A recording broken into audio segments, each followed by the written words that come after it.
O chanceler alemão Friedrich Merz recebeu a primeira-ministra dinamarquesa Mette Frederiksen em Berlim com honras militares. Os dois líderes discutiram um vasto leque de temas na reunião, mas no topo da agenda esteve a invasão russa da Ucrânia e a segurança europeia. Merz e Frederiksen condenaram os mais recentes ataques russos a Kiev e reiteraram seu apoio ao país. Abordaram ainda a necessidade de reforçar as defesas da Europa, citando Moscovo como uma ameaça constante para todo o continente. E defendendo assim um aumento das despesas nessa área enquanto ponto crucial para a estabilidade da NATO. A migração foi também um dos assuntos discutidos, tendo ambos concordado com a necessidade de impor políticas mais rigorosas. Merz elogiou a Dinamarca neste domínio, dizendo ter um modelo que outros países deveriam tentar reproduzir.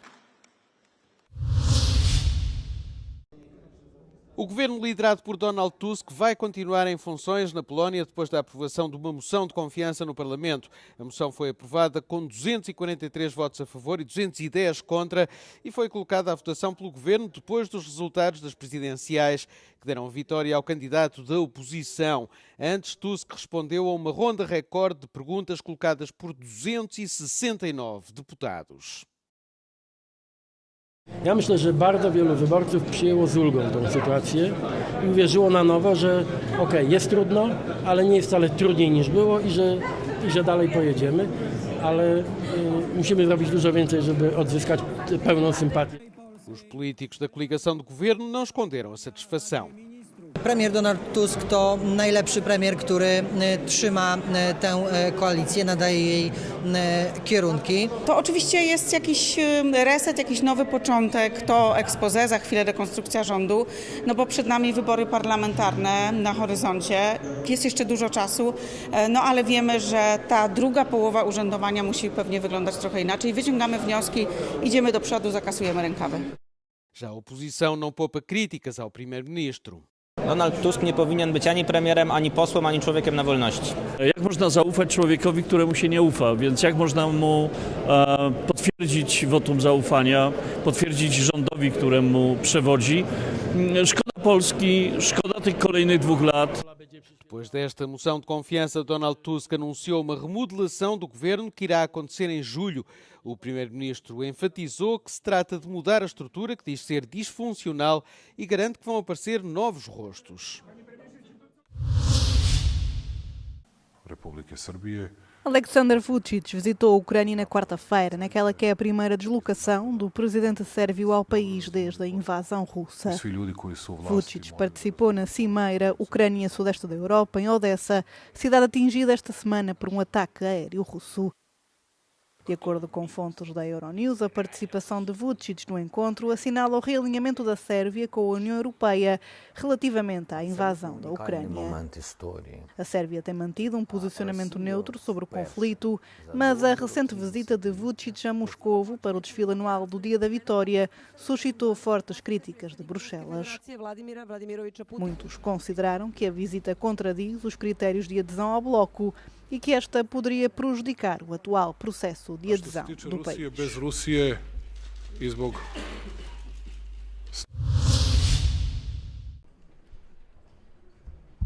Roy Chun-li, representante de Taiwan na Europa, avisa que a União Europeia corre o risco de se tornar um peão na rivalidade entre a China e os Estados Unidos, no momento em que se especula sobre um reatamento diplomático entre Bruxelas e Pequim. Right now, I think China spends most of its energy and attention on addressing one challenge, that is the rivalry with the US. In the last 2 months, we have already seen evidence showing that even re-engagement between EU and China becomes a priority. China still sees all these talks and communication through the lenses of its rivalry with the US. So one thing probably we can seriously doubt the commitment of China to make structural changes that benefits EU-China relationship, because the US rivalry is occupying everything, and that is probably the only thing they care about. A União Europeia e a China vão realizar uma cimeira de alto nível em meados de julho e um dos principais temas da agenda será o comércio, em que os europeus esperam obter concessões tangíveis de Pequim após anos de tensões e retrocessos. Roy Lee diz que as expectativas devem ser mantidas a um nível baixo. It is very unlikely that China will change the way they govern their economic structure. They don't see any benefits. To the opposite, they see the benefits of continuing this domination, continuing this domination in manufacturing as a national objective. So, in light of all this, unless we're not seeing any evidence showing that China has been, changing course and moving to other directions, so we cannot really seriously expect China to make major reform commitments. Até hoje, os Estados-membros continuam divididos quanto à forma de lidar com a China. Algumas capitais defendem laços mais estreitos para amortecer o impacto das tarifas de Donald Trump, mas outras apontam a parceria de Pequim com Moscou como um fator que devia desencorajar qualquer tipo de reaproximação.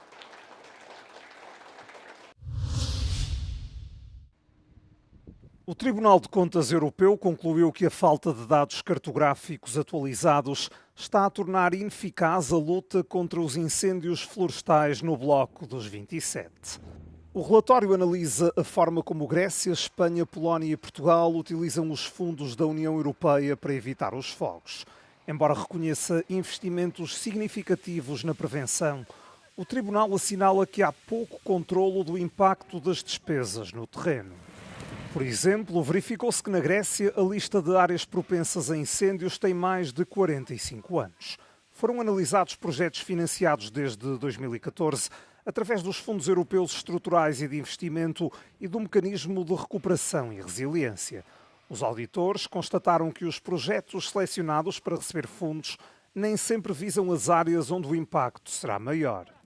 Em Portugal, uma zona parcialmente inundada foi considerada prioritária para combate a incêndios porque o mapa de perigosidade estava desatualizado e não incluía uma barragem construída vários anos antes. A maior feira europeia de startups e tecnologia, a Vivatech, está de volta a Paris. Durante 4 dias, 165 mil visitantes e mais de 13 mil startups de 50 países irão convergir neste mesmo espaço. E este ano a inteligência artificial é, uma vez mais, a estrela incontestável do evento. L'intelligence artificielle est en train de passer de la science-fiction à l'application et vous allez découvrir avec 13 000 startups ce que ça va vouloir dire dans le business, dans nos vies, dans nos démocraties. Deuxièmement, il y a un contexte géopolitique qui est absolument incroyable dans lequel la tech joue un rôle et on va décrypter ça pendant 4 jours. Entre os destaques deste ano estão inovações que recorrem à inteligência artificial para promover a saúde mental. É o caso desta startup que monitoriza transtornos do humor remotamente. C'est une application qui s'installe sur le téléphone et sur l'ordinateur et on vient analyser les expressions du visage une fois par seconde. On analyse également la voix lorsque on parle avec un collègue ou autre. Et ensuite, on agrège des données d'actimétrie sur les déplacements, qui est un des symptômes de la dépression. Et donc, toutes ces données-là, on les met ensemble et on en fait du coup un dashboard pour le médecin qui permet de suivre l'évolution des symptômes. Outra solução para melhorar o bem-estar mental vem da Amoa, que funda neurociência com os aromas para desencadear alterações emocionais em apenas alguns minutos. Le but de Amoa, c'est de stimuler votre état émotionnel dans les 5 minutes en relaxation, concentration, joie ou énergie. Et donc on a travaillé à des neuroolfactifs parfums qui ont été prouvés avec des études neuroscientifiques pour booster vos états émotionnels. Et il y en a 4, parce que la santé mentale, c'est super important. Na Vivatech, a inovação não se cinge a processadores mais rápidos ou a aplicações mais inteligentes, mas passa também por cuidar da nossa mente um algoritmo ou aroma de cada vez.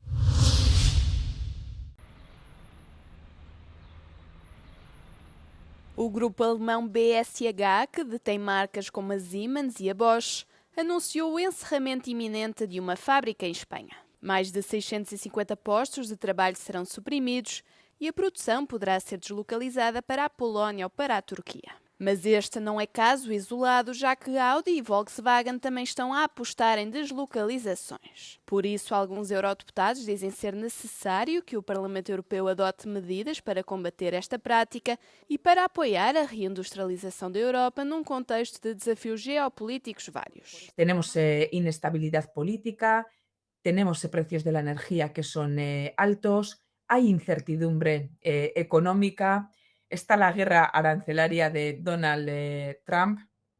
Tenemos, en este caso, falta de autonomía estratégica. Esas empresas están buscando costes laborales más bajos, están buscando acceso a materias primas. A eurodeputada liberal recomenda uma simplificação do quadro regulamentar e fiscal para apoiar a produção, a inovação e a competitividade na Europa. Outra representante espanhola de esquerda pede uma atualização da Diretiva Europeia sobre despedimentos coletivos que já tem 25 anos. No podemos enfrentarnos dentro de la Unión Europea a una competencia entre Estados en función de los niveles salariales que hay en un Estado miembro u otro. Por tanto, hay que reformar esa directiva de los despidos colectivos e impedir que el dumping laboral sea una amenaza para todas las trabajadoras y trabajadores de la Unión Europea. A título de exemplo, entre 2018 e 2020, 72% das empresas francesas que optaram pela deslocalização fizeram dentro da Europa.